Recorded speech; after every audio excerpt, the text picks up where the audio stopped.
Rage is a 2011 first-person shooter vehicular combat developed by the famous id Software. It's often heralded as either the worst or most forgettable of their roster of games. Many call it a digression, as it traded the things that people liked about id's previous titles or things that were popular at the time. Modern reception is generally lukewarm, as seemingly nobody out there really loving or vehemently hating the game. Despite that, it was quite well received critically on launch. Game critics.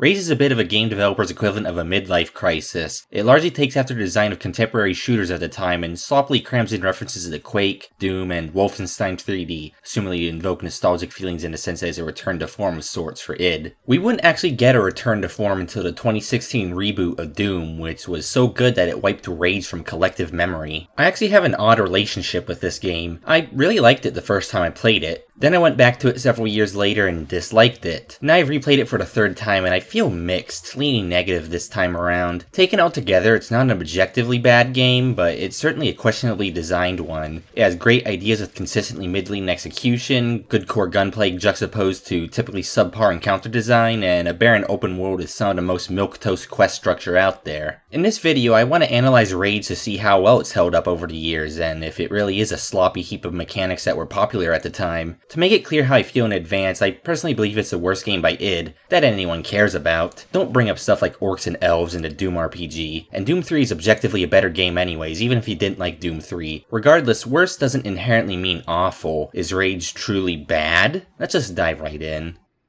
Rage is incredibly easy to acquire. On PC, it's available on Steam. It runs right out of the box and shouldn't require any tinkering whatsoever to properly get running. It supports widescreen, VSync, anti-aliasing, and most of the other things you'd expect. However, there are a couple tweaks I would suggest. For one, the default FOV in this game is miserable. There's no FOV slider because this was the era where developers assumed that players wanted the full horse blinder experience. Open the game's properties menu on Steam and add to the launch options plus set G_FOV 100. It makes an incredible difference. The game feels like you're looking through a periscope otherwise. And secondly, there's another weirder tweak. This game had some pre-order DLC that has never been deliberately publicly released, and that's a shame too, because you get the spiked knuckles from it, which are pretty great. You can trick the system in 3 steps, however. Open the game's files, enter the DLC folder, and create a folder named DLC 1. Copy the text document from the DLC 2 folder and paste it into the DLC 1 folder you just created. Finally, rename the text document and its contents to reference DLC 1 instead of DLC 2. And bam! In the all-compelling eyes of John Carmack, you've pre-ordered this game. Most of the new stuff is automatically added to your inventory, so no worries about missing it.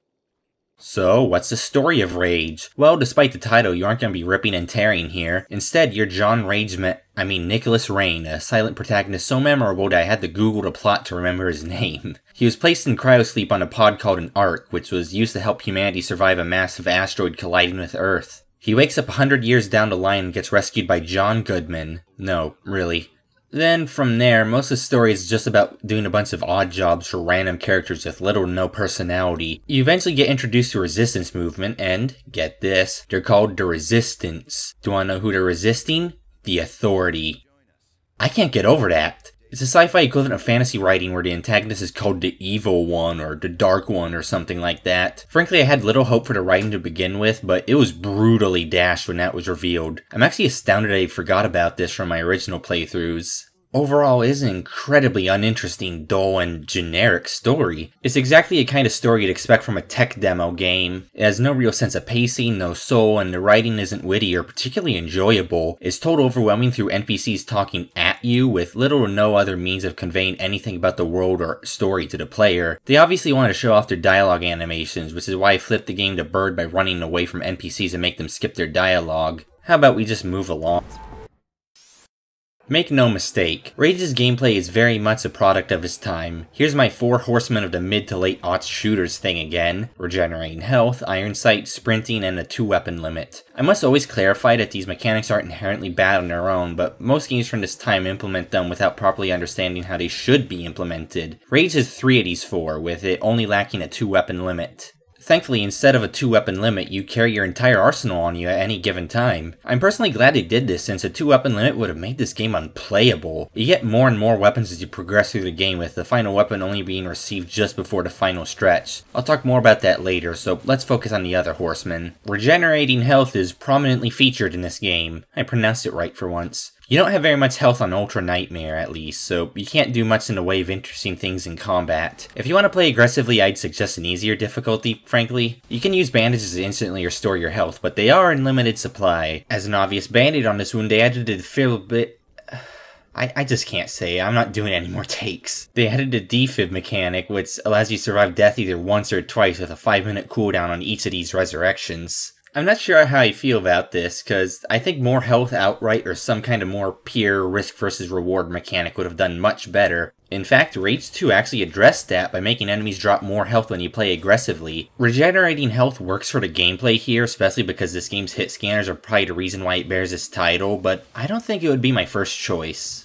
I should mention I only properly died once in the entire game. It's really not that hard of a game, especially because of the defib, but it is extremely punishing with saves. A death can easily send you back half an hour. Autosaves typically only happen once per level, so you want to, quick save often. I put air quotes around quick, because the only thing slower is your base movement speed. Back to the other 4 horsemen, this game has sprinting and iron sights too. Sprinting isn't too bad. I actually never really felt like it detracted from the game too much. It would have been better to be able to shoot while sprinting, but it's at least a good speed boost to compensate. Not a long-lasting sprint, but it gets the job done here. Iron sights aren't a positive feature, but they're at least only a subtle damper on the pacing of combat. The iron sights are bad, being harder to use, taking up half the screen, and not providing any actual benefit. You can hip-fire most weapons to much greater effect. Beyond that, aiming actually feels pretty good in this game. It's hard to describe it, but it simply has a good feel to it at a fundamental level. It feels responsive, the default sensitivity is pretty comfortable, the crosshair is reliable, and my mouse inputs feel very one-to-one. It's one of the primary factors that leads to this game's combat being its best part. This seems like a good time to blast our way over to the gunplay.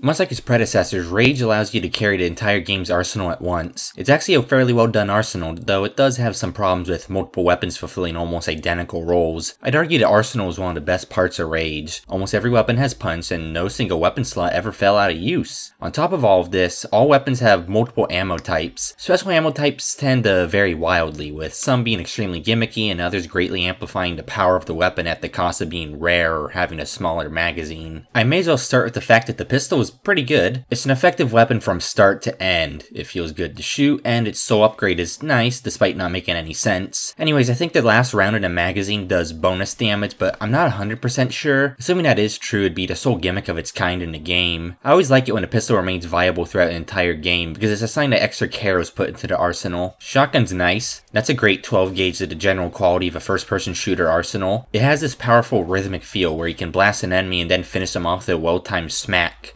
Exceptional shotgun and easily one of the best weapons in the game, especially early on. The fists are also good, but only if you have the pre-order content enabled, where they get a huge upgrade that makes them a viable shotgun alternative. Rocket launcher is good too, but ammo is exceptionally rare and expensive, so you won't get to play around with it much. It is a bit of an I win button, after all. The obligatory gimmick weapon of your lineup is a crossbow, which features steel bolts that don't have any arc for whatever reason, electric bolts, mind control bolts, and dynamite bolts. You like the word bolts? Steel and dynamite bolts are exactly what you'd expect and are decent at their jobs. Electric bolts do that Bioshock thing of instantly killing anything in the water. Sounds cool, which is exactly why you only get to do it like 3 times in the whole game. Mind control bolts are also rather disappointing. I thought it would turn enemies into allies, but instead it freezes you in place, gives you control over them in weird third-person blurry vomit vision mode, and then you can explode them manually. It's not what I expected, and I really don't care for it. The crossbow is a sign of one of the major problems with this game's arsenal and equipment design. It has a lot of good ideas or things that sound good on paper, but the times that they're actually practical or so comically rare it's rather ridiculous. It's only by sheer chance I managed to get 4 kills with one mind control bolt. You'll never get to use them that efficiently most of the time. Most levels in this game don't feature water at all, so it's pretty easy to forget about their electrocution bolts and their special effect. That's assuming they even work to begin with. The rest of the arsenal gets odd at some points too. The assault rifle is just a bullet hose at the accuracy of a political Wikipedia article, and the same goes for the almost identical authority assault rifle. I hate these weapons, but the game basically forces you to use them because of how abundant their ammo is. This game has 4 automatic weapons in total, and the only one that doesn't fall off in the latter half of the game is a pulse cannon. Thing is, you don't get the pulse cannon until quite literally the final 30 minutes of the game. There's about half the game between getting the rocket launcher and getting the pulse cannon. Similarly, a sniper rifle is an odd inclusion. It's not a bad weapon, but the pistol and crossbow serve the exact same niche, and it doesn't have any special ammo types for some reason. It feels like it was put into the game out of the post-all-gillied up obligation to put a sniper rifle in your shooter.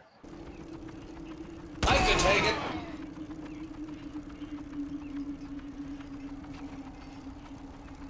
And as mentioned before, a lot of ammo types are kinda eh. I already mentioned the gimmicky bolts for the crossbow, but there are others. The assault rifles only have armor-piercing rounds as their alternatives. They're a gigantic upgrade over how pathetic the standard rounds are, so I almost wonder why they didn't make it the default. The pulse cannon has BFG rounds, which sounds awesome, right? Well, no, it takes a whole Kalpa to charge up, and it isn't particularly effective against this game's enemy lineup. Most of these gimmicky ammo types simply aren't worth using. Oh, and it takes ages to switch ammo types. They really should have made it faster to change ammo. If you're like me and you often forget what weapon is bound to what number key, you might accidentally hit the shotgun key twice as you try switching and get stuck reloading. Listen, the shotgun is bound to 4. That's enough to permanently mess with me mentally. Plus, if you hit the button to switch ammo types, you have to cycle through all of your ammo types for that weapon since it goes through them one at a time. You can do that, or you can use this game's super clunky menus to do it instead. Pick your neurotoxin. Either way, it's a massive discouragement from experimenting with alternative ammo types. Since it was a style of the time, Rage is a softcore crafting system. A major part of this game is scavenging the environment, generally for ammo, stuff to sell, and crafting ingredients. These ingredients are rather randomly scattered about the map, so you can't strategically look for a specific item or anything like that. Scavenging is a consistent stopgap after combat. I don't mind some downtime. Heck, id's games have always had some downtime for exploration and hunting for secrets. It's really not much different here, though it's less consistently rewarding than their previous titles.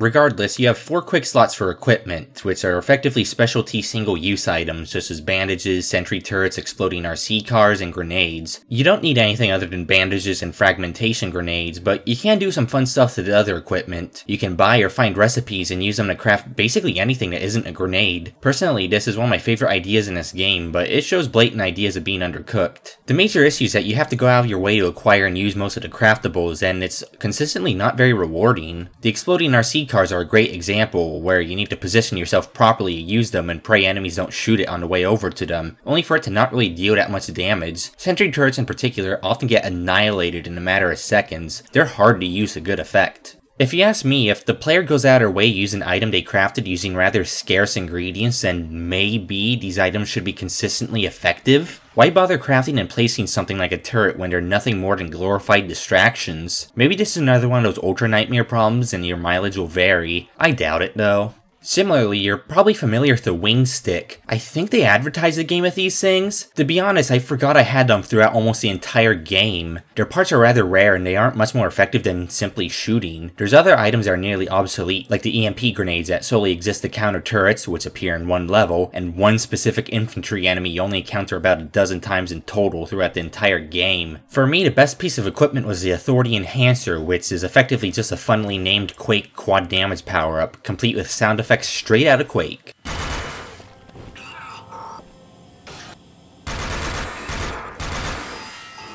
I don't think it's actually quad damage, but it does create some satisfying rampages. Best craftable item in the game, that's for sure, since it's not hard to guarantee high returns with a massive damage multiplier. A good runner-up to the quad damage in terms of viability is the combat drone. It's actually a pretty sweet buddy to have in combat with its decent health and great damage output, so some of the equipment can be worthwhile, but most of it isn't. The equipment and crafting systems are mostly wasted potential, which is unfortunate. You don't have too much control over your resources and the ingredients are typically very expensive in stores. I do like the novelty of being able to create a robot army, but the resources are limited and there's typically not too much incentive to do so. You have to go really far out of your way to use most of the things you can craft, which makes someone like me much less likely to try making use of the system. I mean, my bullets are just as effective, if not more. And I don't need to go out of my way to get grenades, yet somehow I get a lot of consistent use out of them. Funny how that works. I will admit though, the sentry drone armies are a blast when you eventually have the resources to assemble them. The enemy design in this game can be a rather mixed bag. While the game wants you to think there's various factions and enemy types, you can ultimately just boil it down to mutants, bandits, and authority, where authority are just glorified bandits. The game unfortunately doesn't really do anything particularly interesting with most of its enemy types, and the human hit scanners, who you'll spend most of the game fighting, are rather standard for the time. Something nice I want to mention about the general enemy design before I get into the specific types is that they react fairly dynamically to being shot. An enemy may become incapacitated on the ground when they survive a huge blow, or they'll stumble wildly after receiving a shot to the chest or legs. You can really give bandits extra parking options this way. It's one of the important little things that really help spice up the combat. I'll start off the enemy design proper on a positive note by mentioning the mutants. They're my personal favorite enemy type in the game. Their attacks are reasonable, dodgeable, and consistent. You can do a consistent dance to evade their attacks and even best them using only your fists. They seem to take extra damage from melee when they're stunned, so you can hit them with a shotgun blast and finish them off with a whack as they're stumbling. Really satisfying. I also like that they come at you in hordes and that the bigger mutant types are used extremely sparingly, but to good effect. Then you have the bandits, who grow increasingly less fun to fight as they get spongier. They're unreasonably accurate with their assault rifles, as they can consistently use a much greater effect than you can. I've never seen enemies be so accurate with their blind fire in a game before. They also huck enough grenades to make World at War proud. These bandits have incredibly unthreatening heavy types who use some kind of weird limb-based health mechanic that eludes me. My preferred method was typically just 6 fat boys to the heavy's head. As I mentioned, the game tries to make it seem like there's a bunch of different bandit factions to fight, but they're all the same thing, really. It's effectively a different paint job and accent for the most part, quite literally. They do a good job distinguishing them in terms of visuals and dialogue, but in terms of gameplay, the differences are typically minor, stuff like some factions having heavier armor or some dudes having crossbows. So while the game does try to mix things up, it's still a hit scan slurry for the most part. The last noteworthy faction is the Authority. They're your generic faceless authoritarian faction that was a popular bad guy into first-person shooters of this era, probably thanks to Half-Life 2. Their primary presence throughout the game is in the form of collectibles you mow down with your car. They're basically just bandits with a couple unique units and different guns. Real threatening antagonists we have here. Overall, the enemy design ranges from being passable to subpar. I'm lamed out by how few enemy types there ultimately are, and I consistently wish that the game would throw something more interesting at me than dudes with assault rifles or sometimes with shotguns. Sometimes it does that, but most of the time it doesn't. There's sparks of brilliance, like the guys who weaponize RC cars against you. That's charming, but these are only fleeting moments. To jump topics a teeny weeny smidge, I do have some compliments about the AI. The AI is high tier by FPS standards. Most non-mutant enemies communicate like squads a little, calling out where you are, commenting on their fallen comrades, and giving hints towards things such as their health. They will take cover, blind fire, or provide covering fire, throw grenades to flush you out, aggressively push towards you, and even on rare occasion try to flank you. It's not quite fear, and I might be overselling it a tad, but I was genuinely rather impressed by what they did sometimes. Of course, melee enemies will still typically mindlessly charge you down. Mutants also charge you down, but they are impressive in how they interact with the environment at times. They get a lot more environmental interactivity than you do. Melee enemies in general may just charge you, but they actually do try evading your shots. Despite all of that, heavies are still brainless and will typically stand out in the open, slowly waddling towards you. A lot of enemy types in this game, especially the ones who use projectiles, do something that I think is called redirection. This means that they aim where you're headed rather than where you are. So circle strafing isn't always key, and timed movements are a much more reliable way to dodge things. You can stream some enemies' attacks, which is always a funny thing to do in an FPS rather than a bullet hell. I was completely caught off guard when one of the giant mutants countered my circle strafing by charging where I was going. Mutants are typically one of the easier enemies to fight, but they will still harshly punish you if you let your guard down. Ultimately, I'm surprised by how many people don't really talk about this game's AI. It's pretty rare to see AI that at least gives the illusion of being half decent, so I always need to give it some personal attention and affection. It's not perfect, but I think it gives the combat against humans an extra bit of spice. It's some salt and pepper on the broccoli. Even so, humans become a chore to fight close to the end anyways. One of Rage's most significant advertised features is its vehicular gameplay. You can roam around the world, more on that shortly, in your personal vehicle. So, how does it feel to drive a car? Do you have Mad Max as developed by id here? Holy goodness, no. I don't mean to be hyperbolic when I say that this game's vehicular gameplay is a train wreck of astounding proportions. The title of this game is at its most relevant when an army of nearly invincible damage sinks keep endlessly chasing you down with their homing missiles and blatantly superior vehicle handling. These are among the worst vehicle mechanics ever implemented into a first-person shooter. But let me slow down for a second.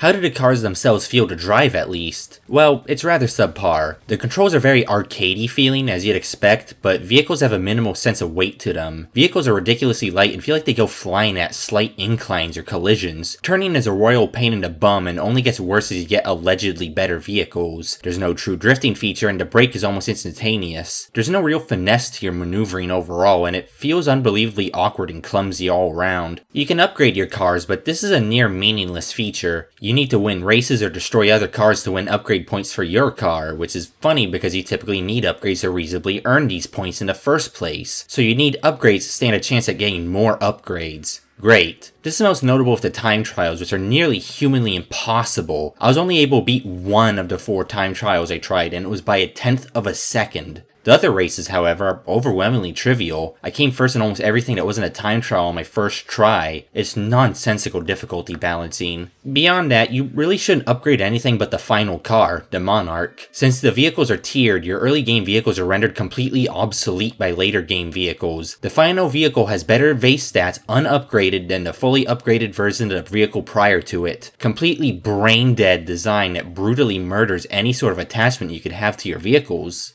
And now we're to the worst part, the vehicular combat. It's outright a chore. You have no reliable means of attack except forward-focused weaponry. The only weapon worth using is the homing rockets because they actually deal more than ship damage. I didn't realize this for a while because the rockets are inconsistent with their lock-on, so vehicle battles are absurdly painful. Once I learned this, I was one-shotting almost everything in the game. It's so odd to have no real middle ground between enemies dropping like flies and enemies absorbing hundreds of minigun rounds with their Kari McCar faces. Enemies will pursue you to the ends of the earth. They are extremely aggressive and have access to many of the same abilities that you do. In other words, they'll repeatedly spam the shield that gives them 5 seconds invincibility or drop mild annoyance landmines all over the place. On top of that, higher level cars have homing rockets too. Fun. But there's yet another layer of bad design to this vehicular combat, and it's resource management. You have to buy repairs, ammo, and items for your vehicle in this game. Money is pseudo-limited, so you can't really afford to chug through resources quickly, especially early on. Engaging in vehicular combat at all is an investment. Even if you try bypassing it entirely, you're still ultimately going to have to pay for repairs or shields. It's a resource sink no matter how you approach it. Ignoring it or using shields was often the best option. Least time wasted, least rage induced, and least apparent cost to my economy. I'm glad this game rewards the player so well for engaging with one of its major box advertised features. Hilariously, even the combat races can't make the vehicular combat fun. While it is nice to be able to go ham, not caring about your resource usage or how dented your car gets, there are no consequences whatsoever for getting your car destroyed here. You just instantly respawn on the spot. And since most weapons are forward facing, whoever's in first place is going to get endlessly pelted. As a result, the first 2 laps barely matter. Just kill whoever's in first at the last moment and you'll be golden. How'd they mess this up so badly? Ultimately, it's honestly kind of a feat how bad the vehicular gameplay is. While Halo fundamentally goes for a different feel with its vehicle combat, it's impressive how much more fun it is to pilot a Warthog in Combat Evolved than it is to pilot the best vehicle in Rage. If the vehicular gameplay is a primary reason you're interested in this game, then I'd suggest you stay far away. Heck, file a restraining order at that point. Hey, obviously insert here. I realize I need to dedicate a minute to the best vehicle in this game, the Quad. It's slow, snaps like a twig, has no upgrades, and is completely outmatched within minutes of unlocking it. However, it has offered me far more amusement than any other vehicle in this game. You get launched off of it when you collide into a wall. However, it's ridiculously janky. The things that happen with these ragdoll physics are beyond my understanding, but it's hilarious. I made videos on this glitch back when I made montages and when the bulk of my editing was just inserting Deus Ex sound clips. Maybe I'll do a video on Invisible War someday.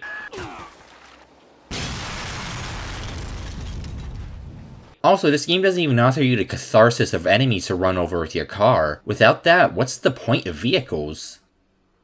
Rage is sometimes seen as an open world game, which seems like a really generous usage of the term to me. It's probably one of the smallest open world games ever made, and in spite of how tiny this open world is, it still somehow feels like an overly massive barren expanse with little to nothing to see. There's 2 hub maps, the Wasteland and the Eastern Wasteland.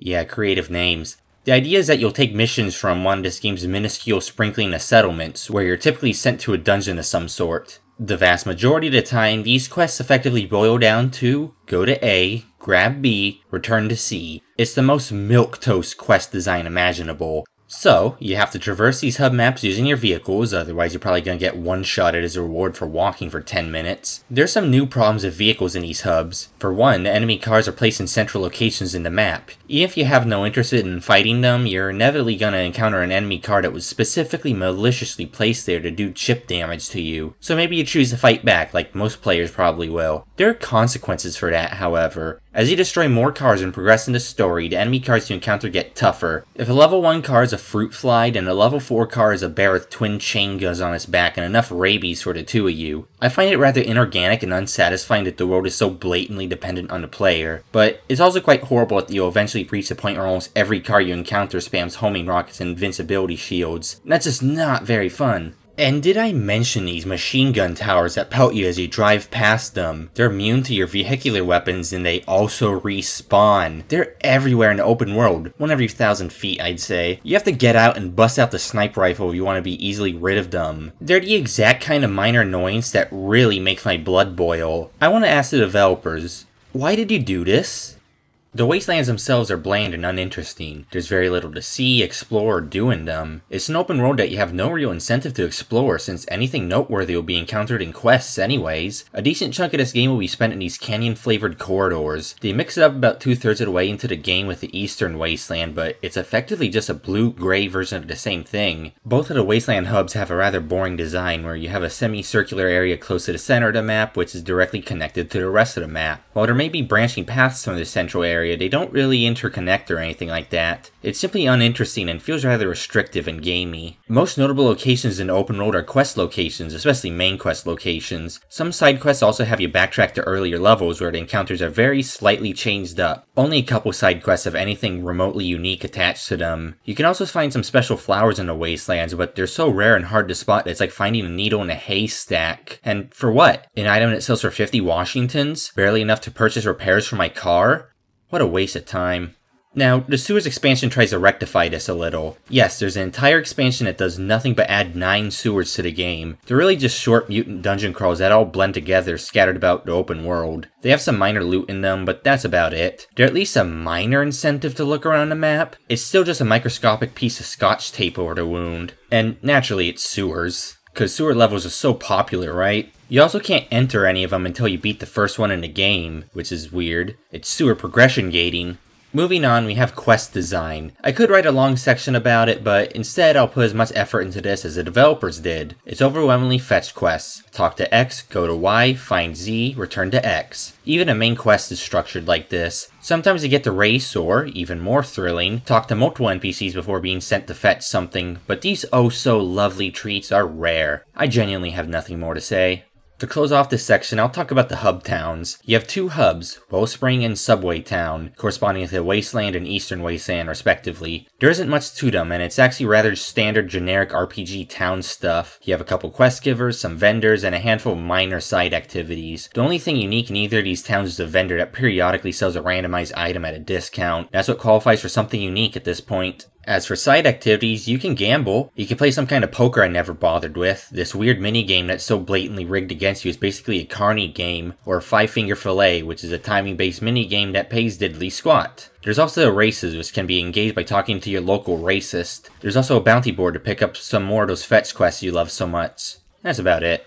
Aside from the vendors, the most useful gameplay function of the hub towns is that you can get your car repaired at them. They're rather boring and lifeless feeling hubs overall. They're a bit maze-like in addition to being static and unchanging. The only real changes that do occur is some authority troops and objects spawning later on through respective quest lines. They don't pose any threat to you and you can freely stand in plain sight of the game's supposedly existentially threatening antagonists with no real consequences. While these hubs might be pretty lame, we can at least be thankful they aren't Underworld Ascendant levels of lame.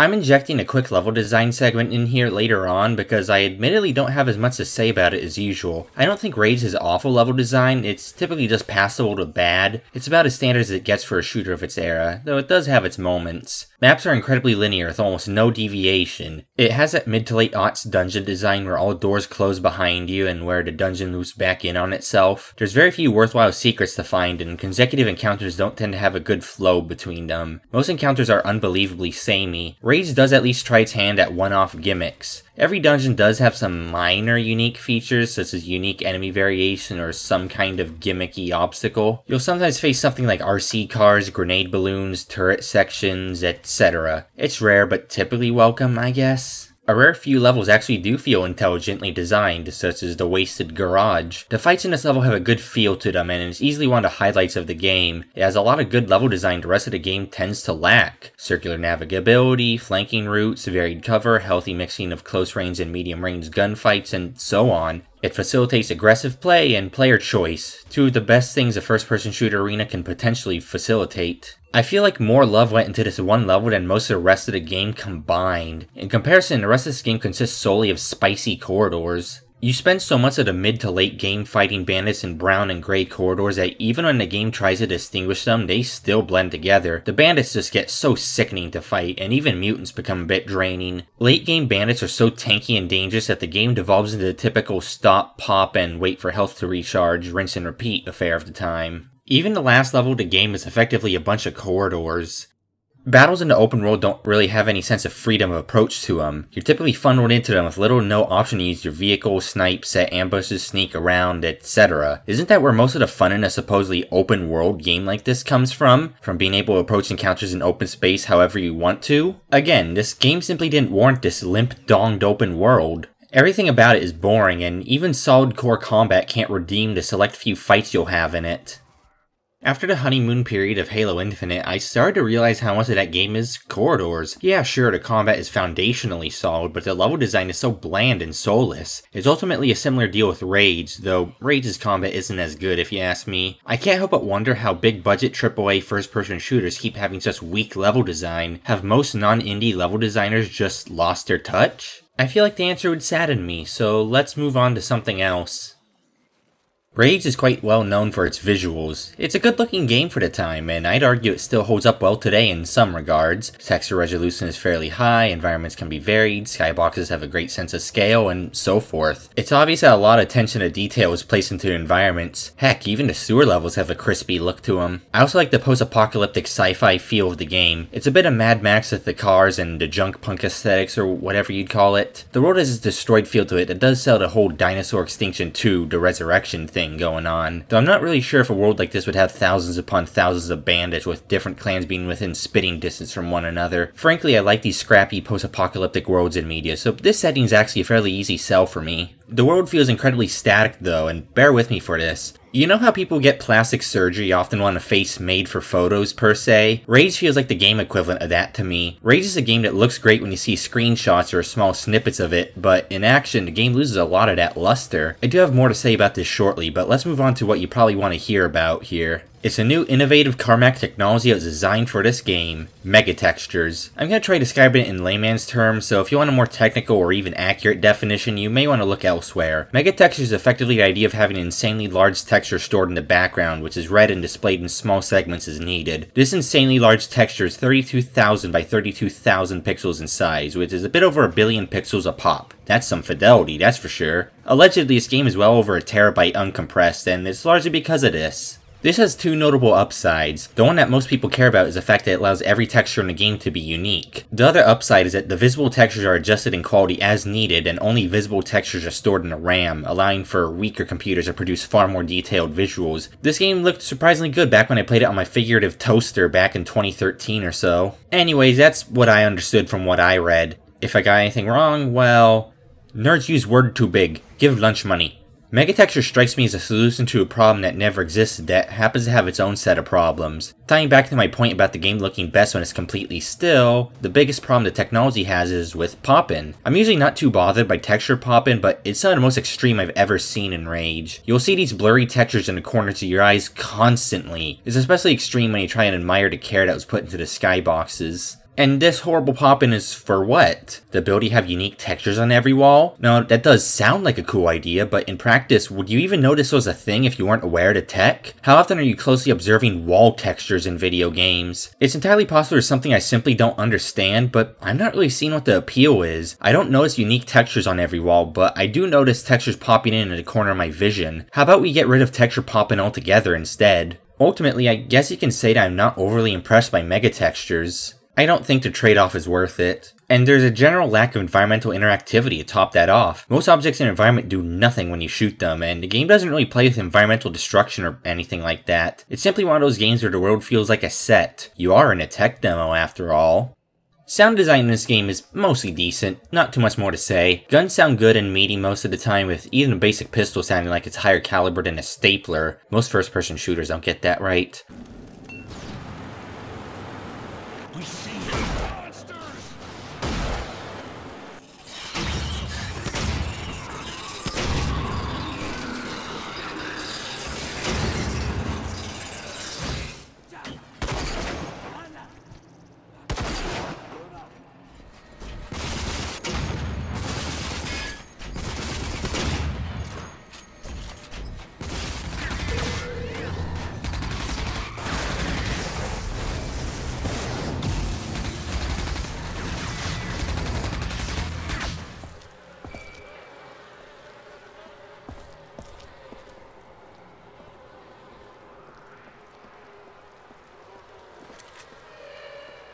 I mentioned that the AI has a lot of different callouts and dialogue in combat, and that's pretty good. Ambience is great in some levels, and vehicular combat at least sounds audibly chaotic. I guess they got that right. But the music in this game, I can't remember any of it. It's another one of those games with a completely forgettable soundtrack. It almost may as well not have a soundtrack. Maybe the sounds of combat was consistently blaring over it, or it was so ambient I simply didn't even mentally perceive it. Either way, I guess a completely forgettable soundtrack is better than an actively obnoxious one.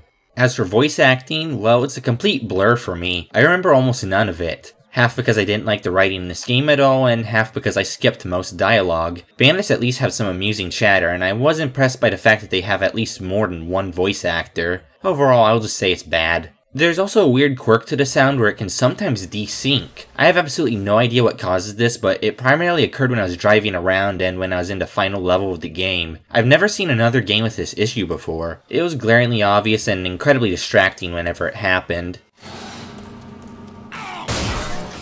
Good stuff. The final verdict here is that combat sounds good, but everything else is a dice toss between being terrible or forgettable. Oh well. So I may have forced a friend of mine to begrudgingly play this game's co-op feature with me. I threatened to stop supplying him with anime girl feet pictures if he didn't play this with me, making it the cruelest act ever committed for the sake of all my videos. He didn't last for 2 levels, though I honestly don't blame him. He absolutely hated this game campaign with the rage of 1,000 dying suns anyways. Enough to immediately uninstall after our co-op session. That aside, this is not actually a co-op version of the main campaign, instead being a separate, disjointed, and linear campaign consisting overwhelmingly of recycled levels from the main campaign, so I guess it's close enough. Honestly, it's not worth talking about in all that much detail. It at least gives you some leeway to goof around because you have nearly infinite resources. The combat isn't very different here, and the most glaring issues the game has aren't present.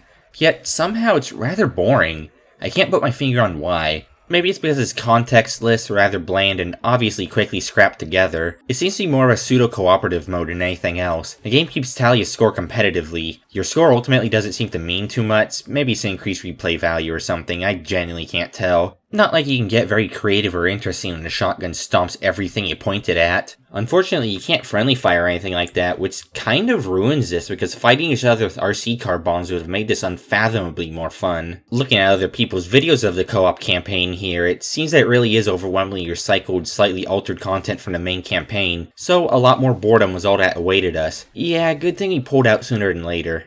Anyways, let's move on to the final stretch. Skip to the timestamp on screen if you don't want spoilers. The story is not worth caring about, and the ending is extremely infamous in the first place. Maybe you just want to be disappointed personally, though? I don't know, you'd be weird. You good? Let's get disappointed. The game drops its final stretch upon you, just out of nowhere, with no build-up. Your resistance buddies tell you to assault the primary fortress of the Authority. This is the 3rd dungeon dive in the game to feature them, and you've barely seen them up to this point. They try to sell them as this major threat, but frankly, the universe has an exponentially bigger problem with bandit highwaymen. This is supposed to be climactic, but it has no real punch, build-up, or anything. At least you can go ham with the super overpowered pulse cannon, which you don't get until the start of this mission. When I first played, I thought this was only the beginning of the end, and not the actual end. Anyways, after one last corridoric dungeon crawl, you finally reach an incredibly generic circular arena. This is the final boss, and it's a wave defense section so easy you can beat it with your bare hands on Ultra Nightmare, the hardest difficulty. I did exactly that in a past video, and the link should be on screen right now. I did use a quad damage power up, but that doesn't count against me since I only claimed no guns. Other than these guns, baby. After that, you activate this weird thing, which somehow forces a bunch of those arcs to resurface. Remember those from like 40 minutes ago? I'll just let a decent chunk of this ending play out.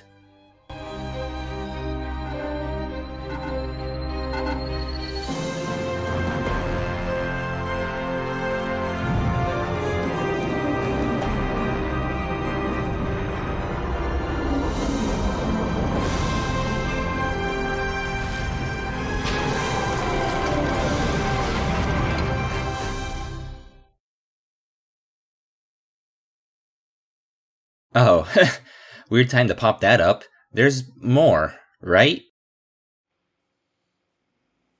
Hello?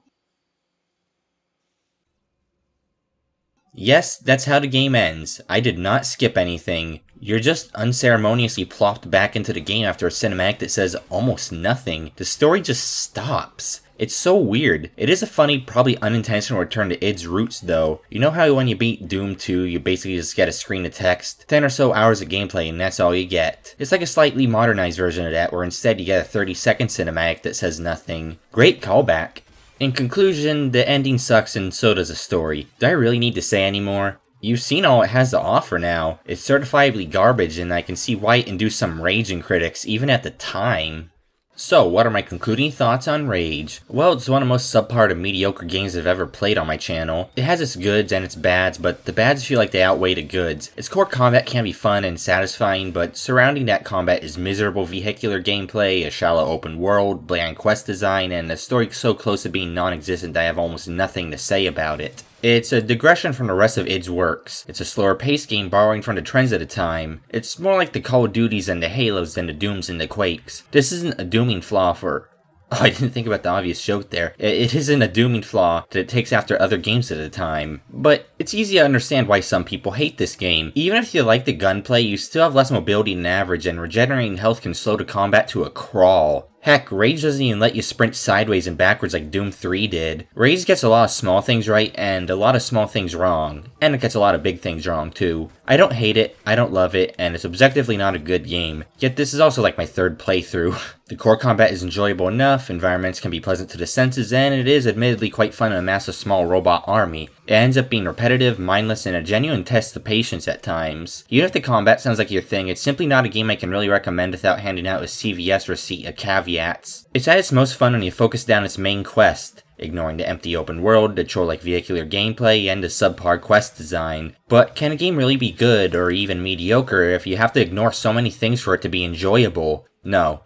Rage is ultimately the worst title id has ever put out, effectively being a tech demo that gets more wrong than it gets right. The things I like here I wish were in a more well-rounded game. I can't recommend it unless you're a sort who finds that a game can easily be carried by satisfying combat alone. I guess id never really screws that up, at least not too badly. Well, that's all for this video. I know Rage is a much higher profile game than what I usually cover. As a result, you may want to tune in next time for a hard left turn from my usual FPS content, a bullet hell roguelite prominently featuring androgynous anime girls. It's less weird than you think. Would you be more interested if I promise a playable skeleton girl? Regardless, thanks for watching, and I hope you come back soon. I'll probably still be here. Oh, and add 2 weak attempts at waifus to the boob counter.